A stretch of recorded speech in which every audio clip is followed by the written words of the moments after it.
you think it looks all right? I do. I like it. Should our feet be in it? They don't have to be. They can be. Do you think the light looks cool, or do you think it is making your head glow? All I'm seeing is light everywhere.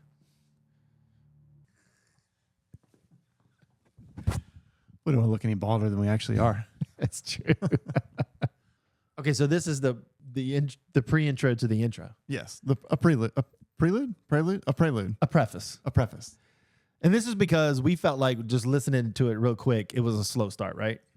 It felt a little boring but that might be because we know our story already, and we didn't want to start right out of the gate being like super boring, and then you lose interest. I think it gets better. It does, and because the meat of it gets into just towards the end of it, and then we start exposing ourselves probably too much as usual.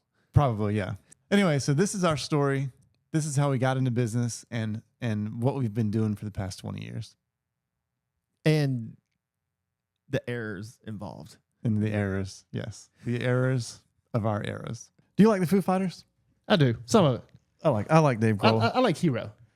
Yeah, I like Hero. I like Monkey Wrench, and I like Hero. But anyways, he talked about. Let me just play this. This is funny. I'll play it for you. So we like to call our tour the Errors Tour because I feel like that's so great. All right, so now I know where you're headed with that. He calls it the Errors. A Taylor's tour is called the Eras Tour. Yeah. He said he likes to call his the Errors Tour, and I heard that, and I immediately thought of us. I was like, man, that would be a good name for a show. That is good. Errors. I didn't know you were headed with that. I didn't know you meant E. I didn't know it was 2 R's. Hey, I'm Tim C. Hey, I'm Landon Blank. And you're listening to Hacking Concrete. Yeah! So we were on a job the other day, and Troy is getting out all this new equipment. And it's like in boxes, right? Flexing on the job site, right? Yeah. So look at these dudes. So we got our new vacuum, and he's like unboxing this huge vacuum. And we got some battery powered grinders, and we got these this battery powered HEPA-Vac. And like he's unboxing it, and there's like these brand new DeWalt boxes, and the homeowner was like, "Did you go get Christmas come early and you get all this new DeWalt stuff?" That's right. And then he was like, "What are y'all sponsored by DeWalt or something?" Kind of being sarcastic. And Troy was like, "Well, actually, he is sponsored by DeWalt." That's right. Anyways, by now this podcast is sponsored by DeWalt. I told Landon I wanted to do an errors podcast. This is great because this is where. But I actually meant eras, an error/eras. Well, all we have done is made errors through the eras. That's right. Through every step of the way. Yeah. People always ask how we got started. And it's the simplest, most boring story, which is that we were on vacation. I just got back from vacation. That's why I'm so tan. At the same place that this happened in 2001, my dad and my brother saw doing a sprayed overlay on a sidewalk, and it was in 2001. And back then, we didn't carry little computers in our pocket. And they wrote down the phone number for Increte off of the bag of overlay material. Yeah. They went home and called them up. They flew down there. They got trained, and they came home, and we were in business. Like that's how it started. Yep. And you just got back and literally. From the same place. From the same place. Yeah. Every year. We go every year, same place. And we always look at all the overlays down there. They're really holding up well. And then we also looked at one at lunch that we did 12 or 13 years ago that needs some work. So climate must make a huge. I mean, they don't have to battle what we do. Yeah, I guess they don't have snow and stuff. So we have one that's 12 or 13 years old that needs some minor touch-ups. But the first jobs we looked at, though, they look perfect. They still look perfect to this day. It's crazy. Yeah. So life must be easier for the decorative concrete craftsmen in the Carolinas. Or they're just better. Or they're better. Likely both. Oh, man. So I wrote down for our first, our start, though, the first 5 years, it was just a struggle. And I kind of did this with my brother and my dad, and it was before Landon got involved. And I don't have much to say about it other than that the biggest hurdle was that we didn't know how to fix anything. And so we'd do like an overlay, and it would turn milky white or something, and we wouldn't know why. And we would call our sales rep down in Florida, and he would always just give us every time it felt like new advice. Like he would be like, mop on some xylene and that'll fix it. And we would do that and it wouldn't fix it. And then it was just always something. And it was always a big, huge problem because it rains in Virginia every single day, except for this year. Every single day it rains in the afternoon, and it just was nonstop sealer issues for years, and we could not figure out how to deal with it. So that's the first 5 years is a blur of just trying to make it and get paid. Just frustrated and just, hope you get paid. Yeah. I had just gotten married in 2002 when we were really going, and we lived for free. I lived for free in a church for 2 years. We were the caretakers. And you're still there to this day. Yeah. So while we were living for free, money wasn't that important at the time. So it made this not be as stressful as it could have been. And, but we got through it, and it was not to just brush over it, because that was like the hardest part by far. But what you said is important to where, and I don't know that it's changed. It's definitely changed a little bit, but I think it changed because of more people were in the industry and could help you. And then you really had no help. You had to figure all this stuff out on your own. Yeah. I mean, I know that once we got going that Twitter was a thing, and I made some friends on Twitter that I still talk to all the time. And that was huge for me, having a community of people to say, hey, this happened. What do you think? Right. Instead of just depending on the one salesman down there in the office who's never been on a job site. Which is still true to this day. It's still true to this day. Yep. Everyone always asks me, we have our online courses, and everyone always asks me, like, should I go do the in-person training? And I'm like, I mean, my honest answer is no, because it's just a big ad run by people who don't do jobs. Right. And they're trying their best. I guess I shouldn't. That sounds really rude. No, it's true though, because it's also typically in a perfect environment to where, look, anybody could do this. And then when you get outside of 10 square feet. Yeah. When you get outside of the pad that's the size of this table. Then things really start going wrong. Yeah. Going back to the initial Increte training, they trained us on for 2 days, and they did sprayed overlays, stained concrete, and stamped concrete overlays, and patterned overlays. It was like 6 or 7 systems in a day and a half that my brother and my dad went through. And I still think they talk about it all the time. They did a stamped concrete pad the size of this table, and like some rando dude was on their team from some other place, and everyone's trying to do it the way you're supposed to do it, which is you throw color on, trowel it in, you throw a secondary color on and stamp it, and it gives you like this 2-tone look. But this guy that was with him was like, hey, let's try some orange, let's try some blue, let's try some yellow. And he like put all these multiple colors on it. And they were like so embarrassed because theirs was like hideous because this guy was like he was trying to be creative and do something new right off the bat instead of doing the system. You know what I'm saying? All right. And that's another thing that we don't talk about is like how there's this segment of what we do. There are people that consider themselves concrete artists. Yeah. That typically they have very, very, very small, maybe it's just them and a helper. Yeah. And they consider themselves artists. Whereas we've always gone in the direction of, no, we're going to be a business that scales. Yeah. And we're going to go in that direction. It's still that way too. Yeah, it is. We have artistic abilities to make bad things look good, I think. Sure. Yeah. But we're not out there painting roses or anything. Yeah. Well, you've never said, we talked about this a lot. We never said we're artists, which that's fine. Yeah. People make a great life doing it, but we've always gone in this direction. It's not only can you not scale it, it's hard to sell projects when you're like telling people that you have to just trust me to do this, Right. Mm-hmm. And I get that from people that subscribe to my courses all the time. They immediately, it's funny to me that it happens this way. Cause like the courses are built in a way that you can start a business and that is exactly what we do in the course. Like you can follow that and you can do what we do, which we know it works and it works really well. But there's always like that percentage of people who like gets it and they're like, well, we try to do this instead. Like right off the bat. Right. Instead of doing it what you said, we're doing it this way. Like, why are you doing that? Like this is like give it a chance. This is proven. Give the system a chance first and then you can, tweak it or whatever. Yes. But it's funny that I hear my brother and my dad talk about that though. That guy throwing all those colors. They're embarrassed because theirs looked like garbage. And then shortly after we got going though, the overlay thing and struggling with the sealers and not knowing how to fix stuff, we kind of realized pretty quickly that we couldn't do just overlays because of where we live. It's just not enough. It wasn't enough jobs for us to be able to stay busy doing just sidewalks. Like we did 100 sidewalks for years, little tiny sidewalks, make them look like brick. There's just not enough of that work to stay busy. So we added stamped concrete, never having poured concrete before. Which that was crazy, to just try it with my dad. My dad is an entrepreneurial mind, and he ordered a yard of concrete, and we did a 1 yard thing at his house just to see if we could do it.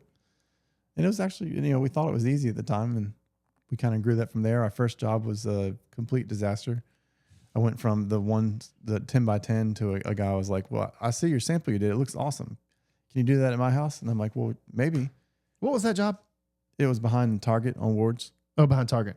Okay. And he was like, well, it's like 1,000 square feet. And I'm like, well, I don't think I should do 1,000 square feet.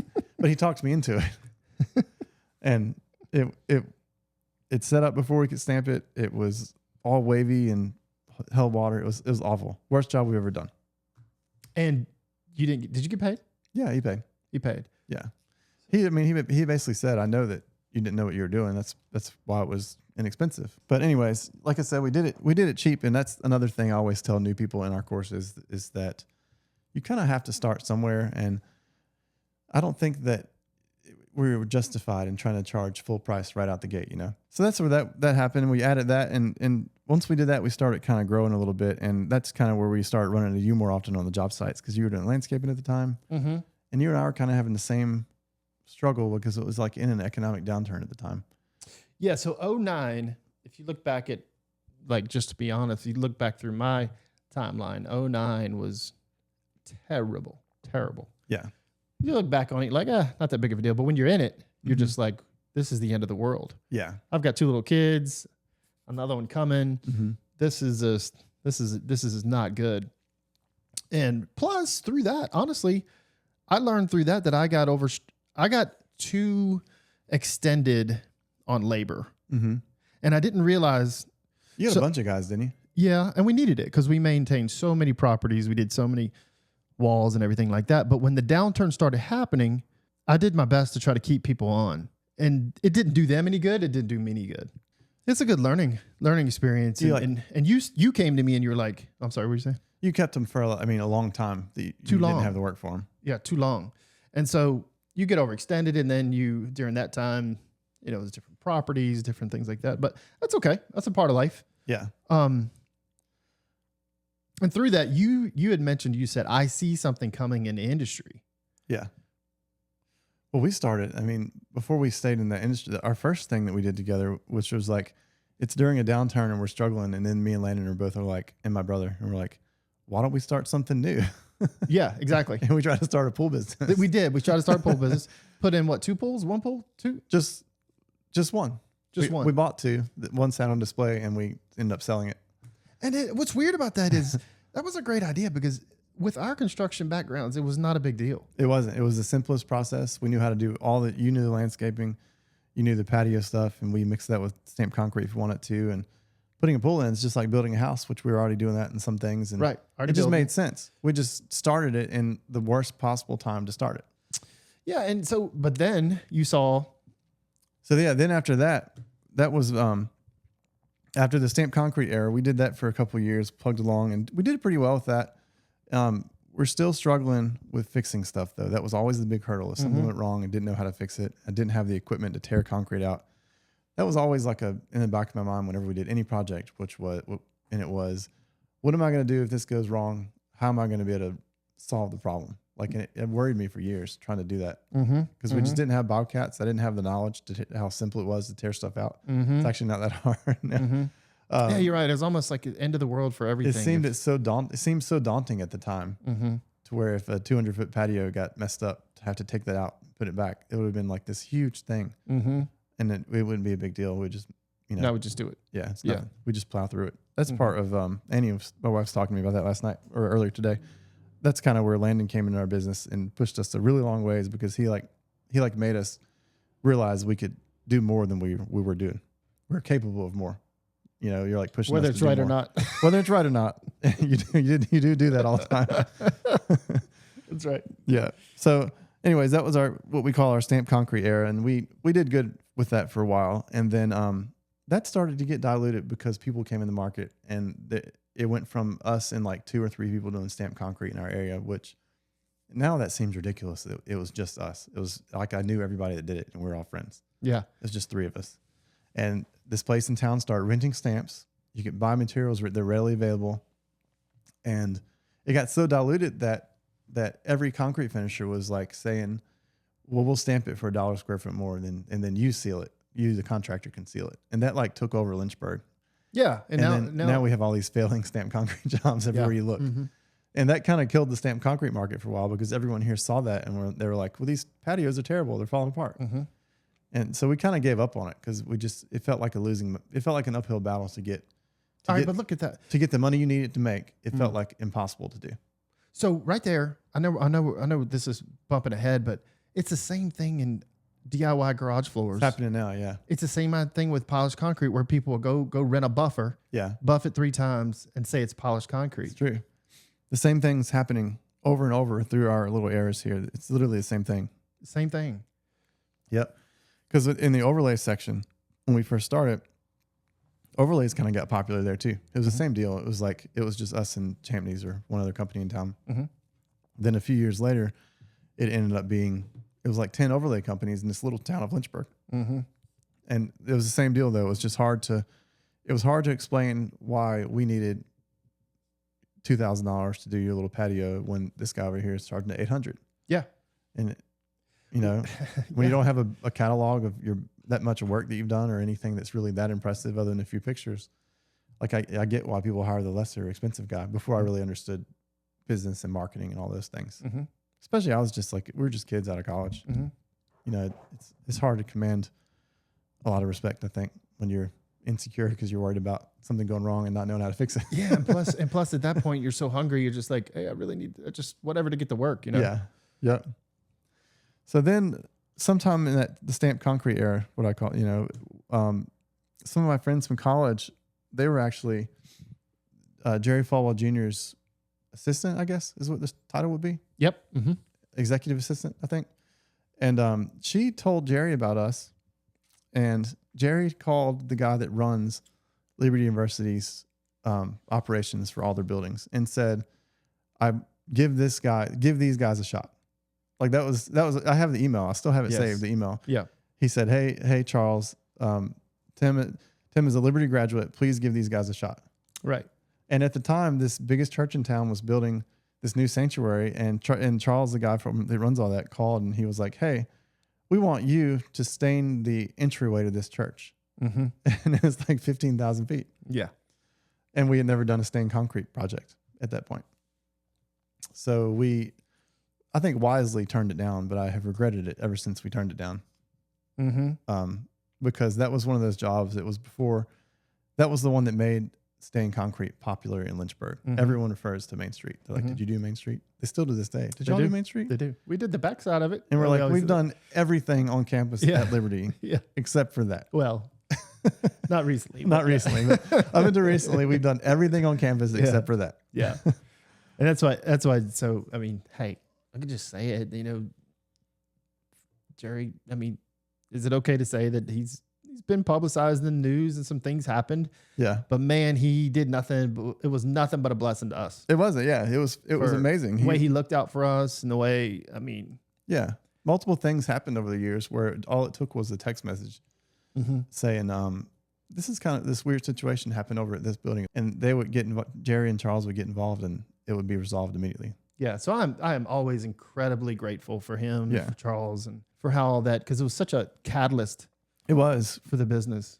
That kind of made our business to where we were, we got out of that phase of like wondering what was next. And because we had so many years of just work, we were able to just, Yes. And then in addition to that, it's pretty impressive that when earlier I said it was hard to convince people to hire us for a little bit more money when your portfolio is just a bunch of sidewalks. Mm-hmm. Well, now our portfolio is like all of Liberty, and then spawned off of that, they have all these other businesses that they kind of referred us to. So we have this wide portfolio of all these names that everyone listening to this show has heard of all of them, all these big companies. So it's gotten to be where it's not so hard to explain to people. It's not so hard to sell people anymore because we have this great backlog. Yeah. And that's all because of that one email that Jerry sent, which is crazy. That's the truth. You never know. You never know what can happen. Mm-hmm. And it's just, that's why it's so important to, I don't know. It's tough when you get busy, but to capture the moment with people. Yeah. Make it important. So from that email though, we didn't get Main Street, the big stained concrete job, but we did get this thing called the Tilly Center, which was, do you remember that job? Yep. 16,000 square feet. Mm-hmm. And that's like where the dust saga began. Like I talk about dust all the time. I can't remember if I've talked about it on the show. I'm sure we have. I hate to be in concrete your dust. business. Yeah. You actually absolutely loathe dust. I do. So we were sitting there and Charles. It's kind of like a farmer saying he hates dirt. It is, I know. So Tilly Center needed to be ground before we could stain it. So I subbed it out to this guy in Lynchburg, this guy Walter, who also is another guy that's part of our story that helped us, that taught us a lot and helped us a ton. Right.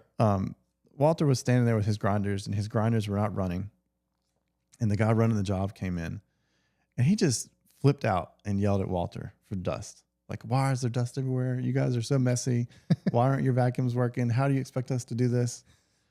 And Walter, I remember him sitting there, and he looked up at he's like, well, the guy's standing drywall right there without the thing on his drywall on his drywall sander without dust. It's always blamed on us, though. It's always blamed on No matter what. It's the floor. It's the concrete Especially in guy. a commercial environment, it is just as much drywall dust as it is our dust. I can tell you that. Yeah, that guy was so mad, and then Walter he just stood up to the guy. I was so impressed. He just didn't give a hoot. He was like, the guy's standing right there. Yeah. Yeah. But yeah. So we did 16,000 feet of stained concrete. That was our first. I mean, we had done a handful of stained concrete jobs, but that was our first one. And I remember being super stressed on the whole thing. Yeah. It's the same kind of thing where like we still don't have the equipment to fix stuff. I hired Walter to grind that one because we didn't have any machines to grind anything with. And we sealed it, and it looked like an alligator. It was like all bumpy and rough, and I don't remember what we did to fix that. But I just remember being stressed out. Gordon drug Oh yeah, the squeegee through it and just created a pathway through the dye. it was acid stain. It wasn't dye at the time. It was acid stain, and acid stays liquid for a long time and can contaminate other areas. And Gordon drove our squeegee vac through the dark brown into the orange color, and to this day, there's like 2 stripes through the orange color up there, and it's just so embarrassing. Once it's done though. You couldn't fix it. But at that point, it was the end of the world. You were like, what are we gonna do? Yeah. What are we gonna do?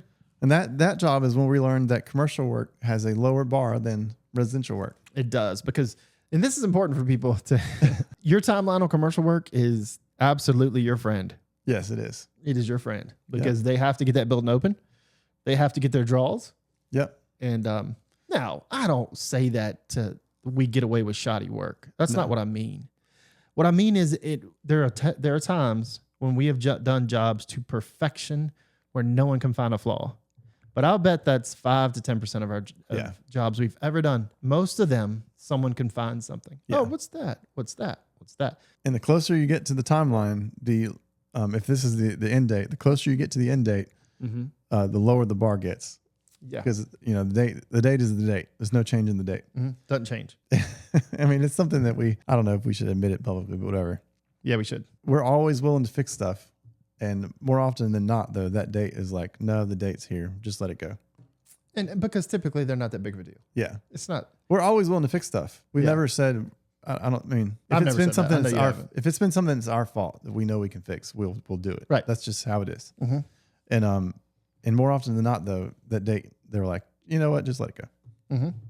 Yeah. But then once we got that job though on our belts, it kind of like turned over a new leaf in the business, and we realized that we should really push the commercial stuff, and we did. And that's where you joined up somewhere before there, and that's where it really took off for us though, was just from that job, and we branched out. We did the 3rd and 4th floor of the Moss Hall over there.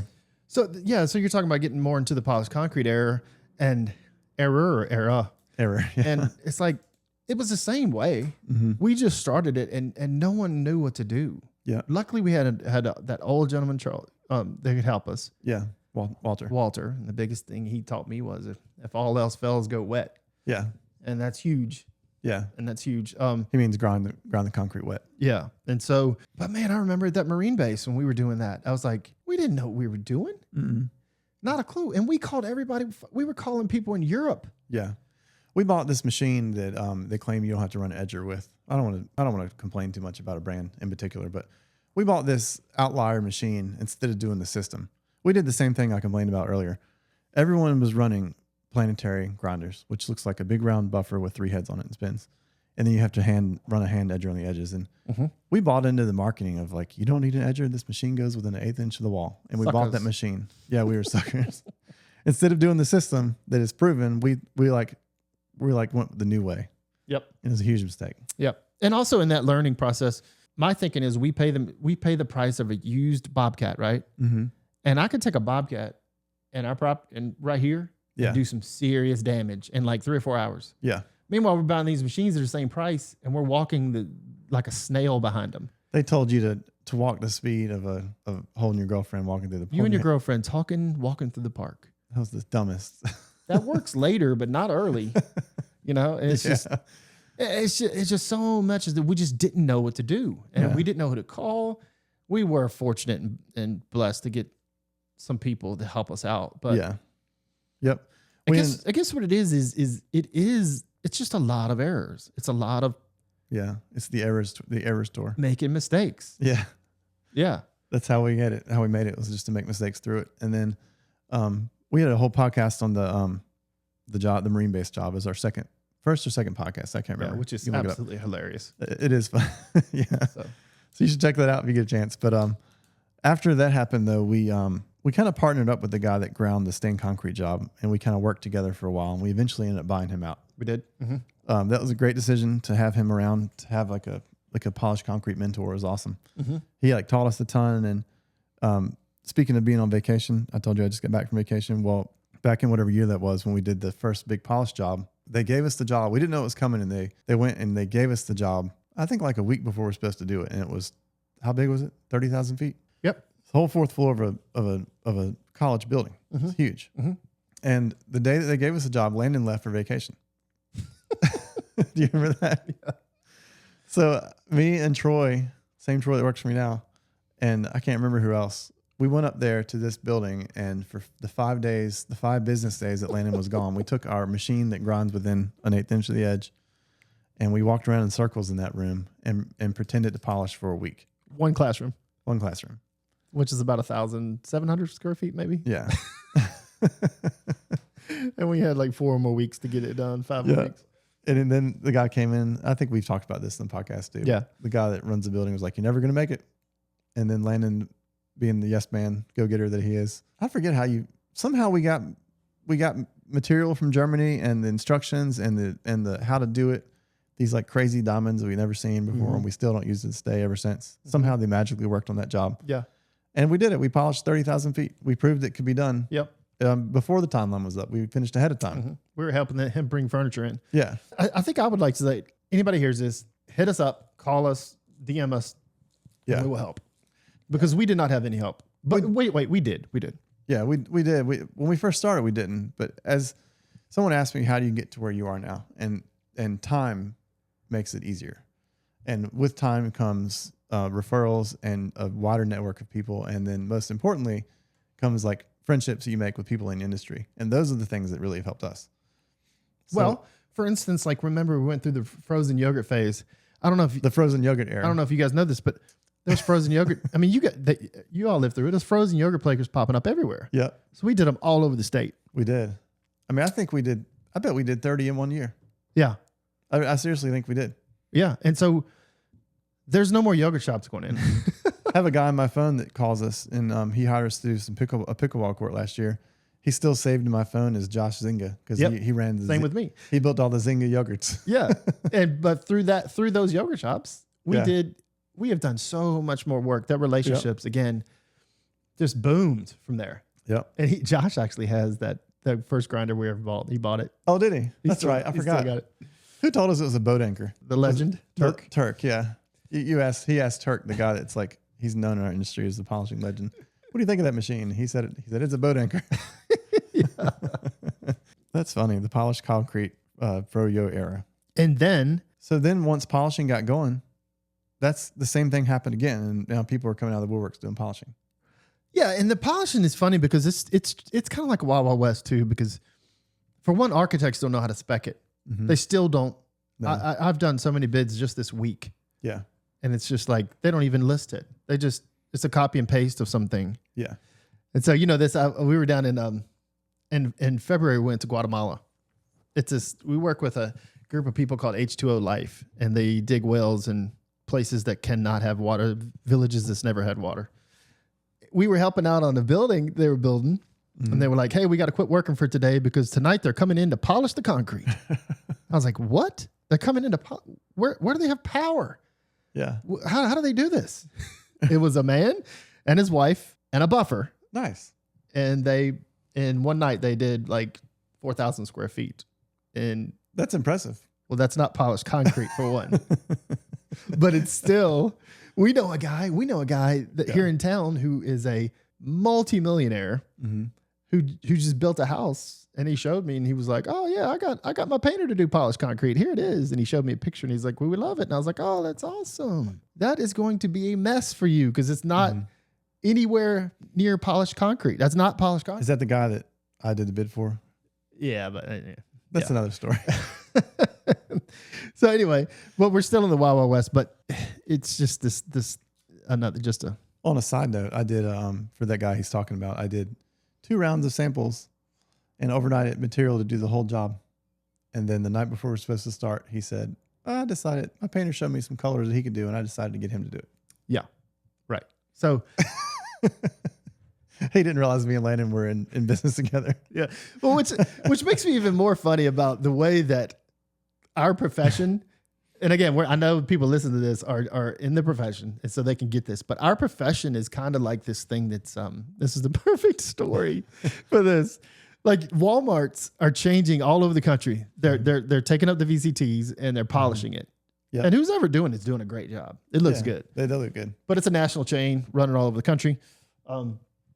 So I asked one of the Walmart workers there, I said, how long did it take to polish your floors? Like, how did you guys get this done? And she looked at me and she said, oh no, honey, when you pull up the tile, that's underneath it. That's funny. So I told Tim, I was like, that's what people think of our industry. Yeah, they do. They think it's just the concrete was shiny. They pulled the tile up and it was shiny. It was right there. They didn't do anything. Yeah, people definitely think lowly of us. That's for sure. It's the simplest of things. Well, because it's just a complete lack of education. Yeah. You know, they don't do that to terrazzo companies because you cannot get away with that. Yeah, right. You know, it's because these chains of manufacturers, they can make it kind of look like polished concrete, but it's not. But they can sell it like it's kind of like polished concrete, and people are willing to bite onto that. And you've said this for years. You've said how salesmen for products are a lot of them are our good friends. Yeah, and we're salesmen for our product. But how do I say this? They're the enemy. But it's like you can be led in a total different direction that is not what this is. Yeah, they're too quick to too quick to tell people that they can do that just as good as the company that they're getting ready to hire because you can just use the same stuff they're using. Yeah, like they act like there's nothing to the trade, nothing to the craft at all. Right.